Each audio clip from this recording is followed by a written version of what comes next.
عصر کی نماز کے فوراً بعد قرآن مجید کی یہ سردار آیت ہے جسے اگر کوئی شخص صرف 21 بار پڑھ لے تو اس میں کوئی شک نہیں کہ وہ بندہ بیٹھے بٹھائے ہی مالدار ہو جاتا ہے۔ اور یہ آیت مبارکہ قرآن کی سردار آیت ہے اور اس کو پڑھنے والا بھی سرداتا ہے۔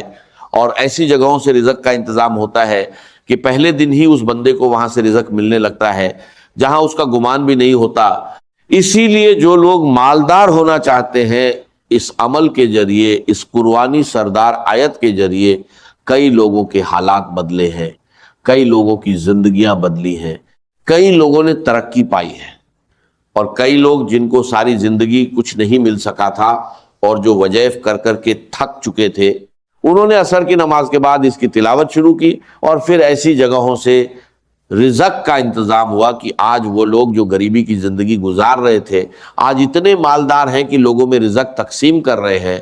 کیونکہ دیکھیں آپ نے عصر کی نماز کے بعد اور مغرب کی نماز سے پہلے اس عمل کو کرنا ہے۔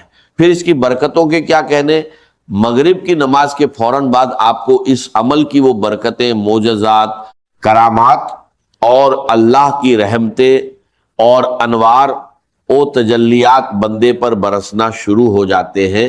اور یہ صرف اتنا سا ٹائم لگتا ہے، اس لیے جو لوگ ابھی تک وظائف کی دنیا میں قدم رکھ کر بھی محروم ہیں وہ اس عمل کو ایک مرتبہ ضرور کریں، خواتین ہوں یا مرد حضرات، ہر کوئی اس عمل کو صرف ایک بار کر لے۔ خاص کر جو مالدار بننا چاہتے ہیں، تھوڑی محنت پر زیادہ رزق حاصل کرنا چاہتے ہیں، غیب کے خزانے حاصل کرنا چاہتے ہیں، میرے آقا نے خود ارشاد فرمایا کہ وہ شخص دوزخ میں نہیں جائے گا جو سورج نکلنے سے پہلے یعنی فجر اور سورج ڈوبنے سے پہلے یعنی عصر کی نماز پڑھے گا۔ عصر کے وقت کی اتنی اہمیت کو حدیث مبارکہ میں بیان کیا گیا ہے کہ اللہ تعالیٰ نے قرآن کے اندر بھی اس نماز کا ذکر فرمایا ہے اور بار بار تاکید کی ہے، اور اس کے درمیان جو وقت ہے عصر اور مغرب کے درمیان کا، اس وقت کا یہ خاص عمل ہے۔ آپ اس کو کسی بھی دن کر سکتے ہیں، اس میں دنوں کی کوئی قید نہیں، بس وقت کا ہونا ضروری ہے۔ تو آپ اسے ظہر کے بعد نہیں، فجر کے بعد نہیں، بلکہ عصر اور مغرب کے درمیان ہی کریں گے تو یہ ساری برکتیں جو میں بتا رہا ہوں، بے اولاد بھی اس کو کر سکتے ہیں۔ مقروض خاص کر اس عمل کو کریں گے تو مغرب تک انشاءاللہ رزق کا انتظام ہو جاتا ہے، قرضے سے نجات کا انتظام ہو جاتا ہے۔ اس لیے اس کی برکت یہ ہے کہ اگر کوئی بندہ بہت زیادہ مجبور ہے، بہت زیادہ تنگ دست ہے، جس کا کوئی سانحال نہیں، جو لوگوں کے رویے سے پریشان ہے، غریبی کی وجہ سے، مالی دولت کی وجہ سے پریشان ہے، اور یہ مہینہ بھی بڑی عظمت والا چل رہا ہے، اس بابرکت مہینے میں عصر کے بعد پڑھیں تو آپ کو خود اندازہ ہو جائے گا کہ یہ واقعی اللہ کے کلام میں کتنی طاقت اور تاثیر ہے۔ اب سب سے پہلی چیز جو میں بتانے لگا ہوں، اس کو آپ نے 21 بار پڑھنا ہے۔ یہ آیت مبارکہ 21 بار پڑھنی ہے۔ اسی طرح چند مخصوص آیات ہیں اور چند چیزیں ہیں جو اسی ترتیب کے ساتھ پڑھنی ہیں، لیکن ہر ایک کی تعداد مختلف ہوگی۔ یہ جو چیز میں بتانے لگا ہوں اس کا خاص خیال رکھنا ہے، اور اس کا خاص خیال رکھے بغیر آپ نے عمل نہیں کرنا۔ یعنی کچھ شرائط ہوتی ہیں، جیسے بندہ مسجد میں جاتا ہے تو وضو شرط ہے، اسی طرح اس عمل کے لیے بھی چند چیزیں ضروری ہیں۔ اگر عمل کر لیں گے تو کامیاب ہوں گے، کیونکہ کچھ پانے کے لیے کچھ کرنا پڑتا ہے۔ یہ بات جس کے ذہن میں آ جائے وہ کبھی ناکام نہیں ہوتا۔ اسی لیے اس ویڈیو کو مکمل دیکھ کر عمل سمجھ کر کریں گے تو انشاءاللہ برکتوں سے کبھی محروم نہیں رہیں گے، یہ گارنٹی ہے۔ آگے اللہ تعالیٰ نے چاہا تو وہ میرا مالک، وہ میرا خالق، وہ رزق دینے والا، رحمتیں برسانے والا، کرم کرنے والا، وہ رب تو ہر لمحہ اپنے بندوں کو پکار رہا ہے کہ میری طرف آؤ تو میں وہ سب کچھ عطا کر دوں گا جس کی تم تمنا کرتے ہو۔ تمہاری ہر دعا قبول ہوگی، ہر فریاد سنی جائے گی، جو چاہو مانگ لو عطا کر دیا جائے گا۔ اب اسی ترتیب کے ساتھ دوستو آپ نے کرنا کیا ہے؟ سب سے پہلے آپ نے قرآن مجید کی یہ مختصر سی سور مبارکہ جو بالکل سادی اور آسان ہے، اسے صرف 3 مرتبہ پڑھنا ہے۔ سب سے پہلے 3 مرتبہ درود پاک، پھر 3 مرتبہ یہ سورہ، اور قرآن کریم کی جو سردار آیت ہے اسے جہاں بھی پڑھنے کا کہوں وہیں پڑھنا ہے، اپنی مرضی سے کچھ نہیں کرنا، کیونکہ اللہ والوں کا بتایا ہوا طریقہ ایک خاص ترتیب ہے۔ دیکھیے کچھ اعمال دیکھنے میں مختصر اور سادے ہوتے ہیں لیکن طاقت کے اعتبار سے بہت زیادہ ہوتے ہیں، کیونکہ وقت بہت قیمتی ہے۔ کچھ دن باقی دنوں کی طرح ہوتے ہیں اور کچھ دنوں میں اللہ تعالیٰ نے اتنی برکت، فضیلت اور رحمت رکھی ہے کہ بندہ سوچ نہیں سکتا۔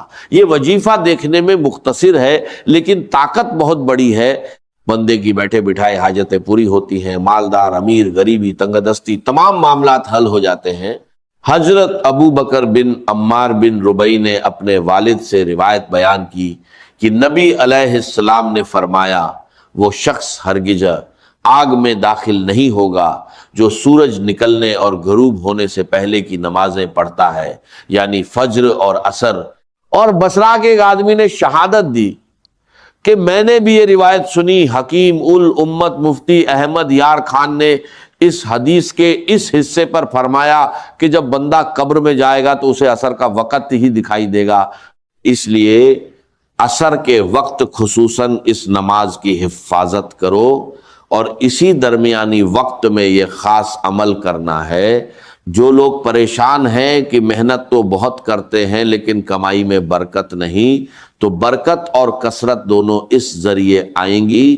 درود پاک آپ کوئی بھی پڑھ سکتے ہیں، چاہے درود ابراہیمی ہو یا کوئی اور، بس تعداد وہی رکھیں جو بتائی گئی۔ پھر سورۃ الفاتحہ کو بسم اللہ کے ساتھ پڑھیں۔ میں 40 بار روز پڑھتا ہوں لیکن آپ کو صرف بتائی گئی تعداد کے برابر ہی پڑھنا ہے۔ بسم اللہ الرحمن الرحیم، الحمدللہ رب العالمین، آمین۔ اور آمین کے 4 حرف کے برابر اللہ تعالیٰ اس بندے کے لیے 4 فرشتے مقرر کر دیتا ہے جو اس کے لیے دعا کرتے رہتے ہیں۔ تو جس کے لیے فرشتے دعا کرے وہ کیسے ناکام ہو سکتا ہے؟ اور نبی نے فرمایا جس کی اثر چھوٹ گئی گویا اس کا گھر مال لٹ گیا۔ اسی لیے آج کے بعد عصر کی نماز کو قضا نہ ہونے دیں، یہ عمل صرف ایک دن کر کے دیکھیں، دل کرے گا کہ روز کریں، روز برکتیں حاصل کریں۔ اصل میں عصر کے بعد رزق بڑا ملتا ہے، کیونکہ اس وقت اللہ کے نوری ملائکہ فرشتے زمین پر اکٹھے ہوتے ہیں، دن والے فرشتے واپس جاتے ہیں اور رات والے آ جاتے ہیں، ان کی آپس میں ملاقات ہوتی ہے، اور اس وقت اللہ کی رحمتوں کا نزول سب سے زیادہ ہوتا ہے۔ اور جب بندہ اس وقت رحمت والی آیات پڑھتا ہے تو اس پر رحمتیں موسلادھار بارش کی طرح برسنے لگتی ہیں۔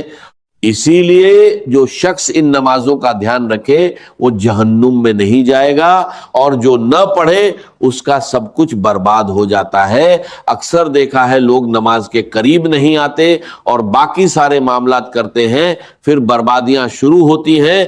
اس لیے اگر آپ عصر چھوڑنے والے ہیں تو آج سے تہیہ کریں، اللہ کی بارگاہ میں سچی توبہ کر کے عمل شروع کریں کہ نمازوں کی پابندی، خصوصاً عصر کی پابندی کروں گا، انشاءاللہ کامیابی مقدر ہوگی۔ فاتحہ کو آمین کے ساتھ 3 بار پڑھیں۔ یہ وہ سورت ہے جو 2 بار نازل ہوئی جسے سورت مت کہا جاتا ہے۔ جب یہ نازل ہوئی تو فرشتوں نے عرض کیا کہ یہ خاص آپ کو عطا ہوئی، تو خاص چیز کی برکتیں خاص ہوتی ہیں۔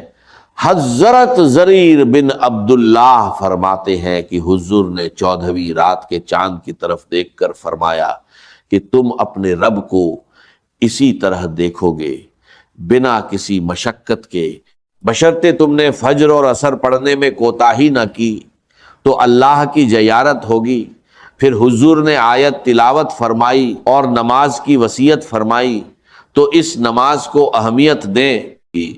اس کے بعد سورۃ الاخلاص شریف پڑھیں۔ بسم اللہ الرحمن الرحیم، قل هو اللہ احد اللہ الصمد لم یلد ولم یولد ولم یکن لہ کفوا احد۔ سبھی صورتیں بسم اللہ کے ساتھ پڑھیں، کیونکہ جب بندہ وظائف کو ان کی شرائط اور طریقے کے مطابق پڑھتا ہے تو کامیاب ہوتا ہے۔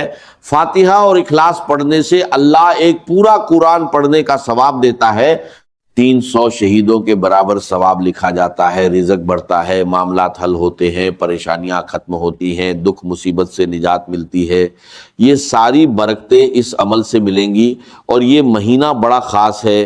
محرم اور رجب عزت والے مہینے ہیں، جو بندہ اس عمل کو کرے اس کی عزت، رزق اور دولت بڑھتی ہے، مسائل حل ہوتے ہیں، دعائیں قبول ہونے لگتی ہیں، کیونکہ اللہ اس عمل کرنے والے کو ہر سال حج کی توفیق عطا فرمائے، اتنے پیسے دے کہ وہ ہر سال حج کو جائے۔ اللہ کے خزانے وسیع ہیں، بندے کا گمان وہاں نہیں پہنچ سکتا۔ پھر سورۃ الکوثر پڑھیں، اس سے اللہ سارے گناہ معاف فرما دیتا ہے، چاہے سمندر کی جھاگ کے برابر بھی ہو۔ اور یہ سورت دشمنوں کے لیے تیر، معجزات، شفاعت، مقام، جنت کی عطا، صحابہ کی جماعت، دین کا غلبہ، دشمنوں پر فتوحات، سب کچھ اس کے اندر ہے۔ اسے 4 بار پڑھیں، چاروں سمتوں کے لیے ایک ایک بار۔ اور پھر سردار آیت آتی ہے آیت الکرسی، جو قرآن کی سردار آیت ہے، اس کے ذریعے بندے کی شب او روز حفاظت ہوتی ہے۔ اگر اس کو پڑھ کر گھر سے نکلے تو پورے راستے محفوظ رہتا ہے، ہر قسم کے دشمن، نقصان، شیطانی شر سے بچتا ہے، گھر بھی ہر مصیبت سے محفوظ رہتا ہے۔ یہ آیت جنت میں داخلے کا سبب